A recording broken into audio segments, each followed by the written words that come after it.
En el año 2146, la ciudad de Neo Veridia se alzaba como un monumento brillante a la ambición humana, sus rascacielos perforando nubes de neón y sus calles zumbando con el pulso incesante de la vida. Pero bajo ese brillo, una sombra se cernía, tejida por la empresa más poderosa del mundo. Chronocorp Industries.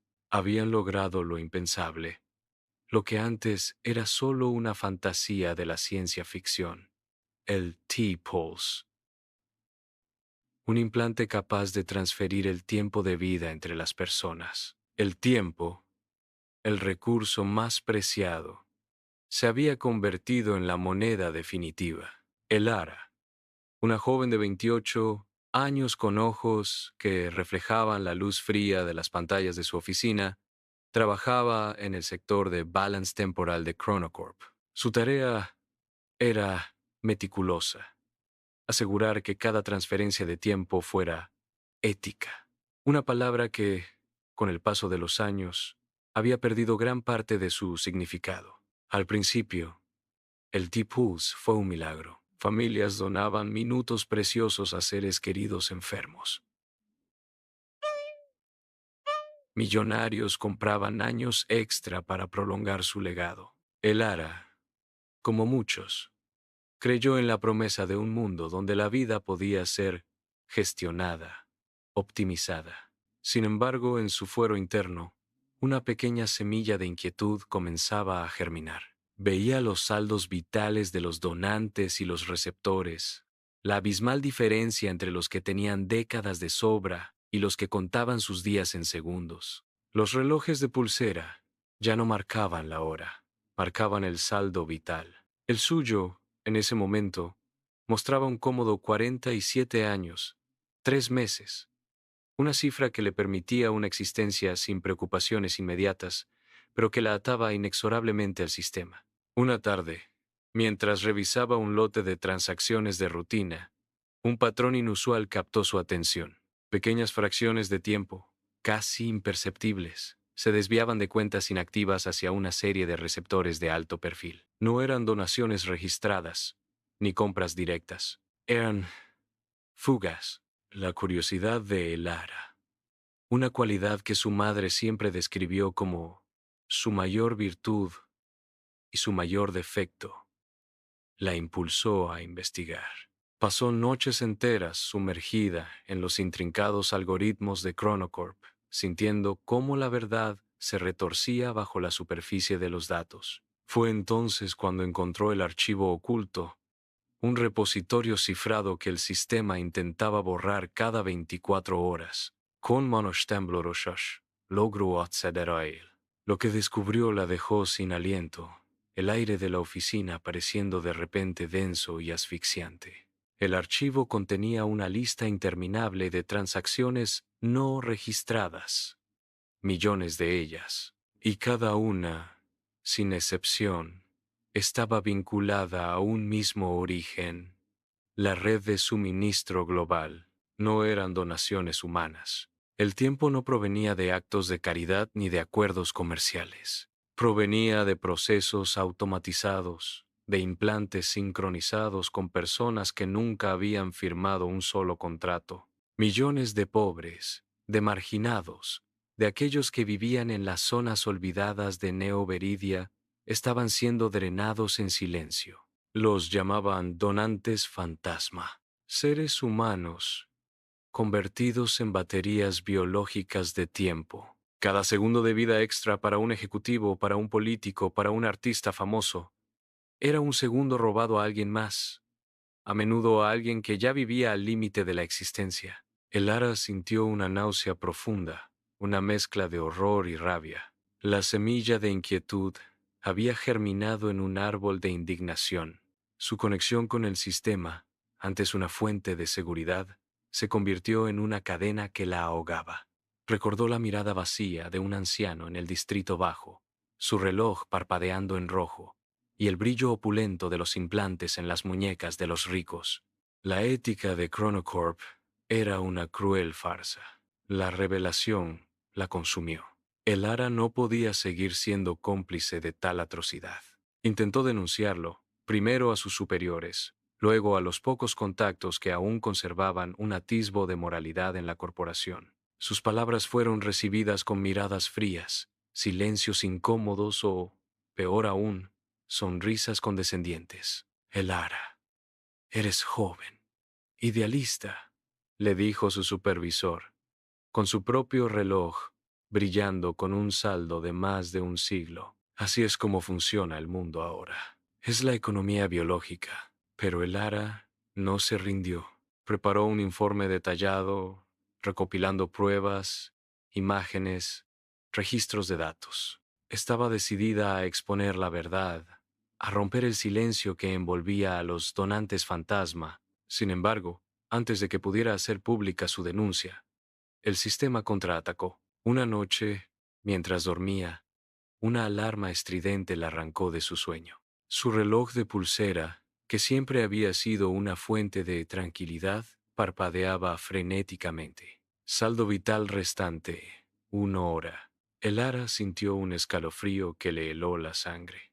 Habían desconectado su acceso a la red de Chronocorp.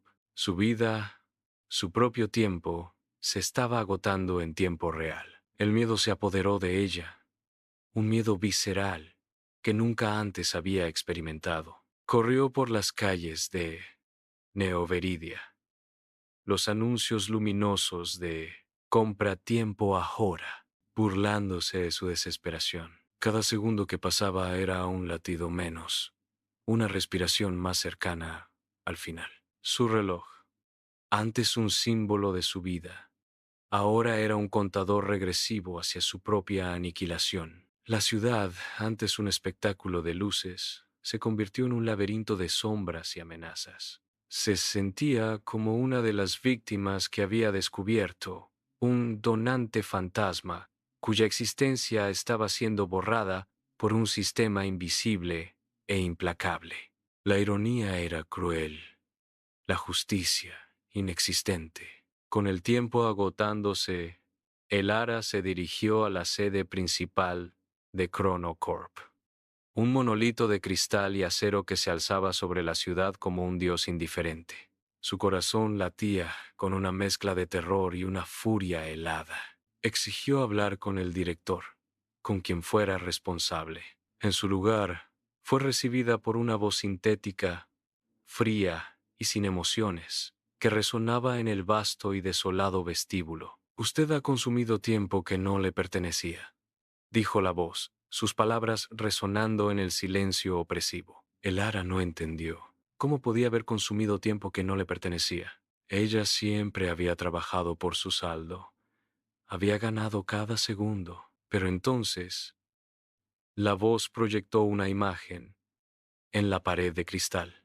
Su propio nombre, Elara Vance, en una base de datos. Debajo, un registro de transferencias de tiempo. No eran las que ella había ganado. Eran pequeñas, constantes inyecciones de tiempo, marcadas como compensación por riesgo laboral, provenientes de la misma red de suministro global que alimentaba a los donantes fantasma. Elara se tambaleó. Ella también había recibido tiempo robado. La empresa no solo vendía segundos, nos conectaba a todos. Cada vida era un préstamo, pagado con la muerte de alguien más. La verdad la golpeó con la fuerza de un rayo. El sistema no podía detenerse. Si un solo nodo se desconectaba, el equilibrio colapsaría. Alguien debía quedar sin tiempo para que otro siguiera viviendo. El lema de la compañía, nada se pierde, todo se transfiere, adquirió un significado macabro. No era sobre eficiencia o justicia, era sobre un ciclo perpetuo de robo y supervivencia, donde la vida de unos se construía sobre la aniquilación de otros. Elara miró su reloj. 0 horas 9 segundos restantes. El pánico se disolvió, reemplazado por una extraña calma, una comprensión profunda y dolorosa. Cuando su reloj llegó a 0, no sintió dolor ni el terror que había anticipado. Solo silencio. Un silencio vasto y abrumador que se tragó el zumbido de la ciudad el latido de su propio corazón. Y en ese silencio, una voz familiar pero ahora extrañamente reconfortante le habló. No era la voz sintética de Chronocorp, sino una resonancia que parecía venir de todas partes y de ninguna, un eco de innumerables vidas. Bienvenida al archivo de tiempo, Elara Vance. Tu deuda ha sido saldada. No era un final, sino una transición. Su conciencia se expandió, se fusionó con una vasta red de energía, de memorias, de existencias. No estaba sola, estaba con todos los donantes fantasma, con todos aquellos cuyo tiempo había sido robado, con todos los que habían sido consumidos por el sistema. No era la muerte, sino una disolución en la verdad colectiva, una parte de la memoria universal de la injusticia y el sacrificio. El Ara se convirtió en un testigo eterno, una voz silenciosa en el coro de los que habían pagado el precio. Desde esa vasta perspectiva, vio el planeta, una esfera brillante surcada por redes de luz, como venas luminosas que conectaban a millones de personas. Eran las conexiones del T-Pulse, el sistema que drenaba y alimentaba, que robaba y prolongaba.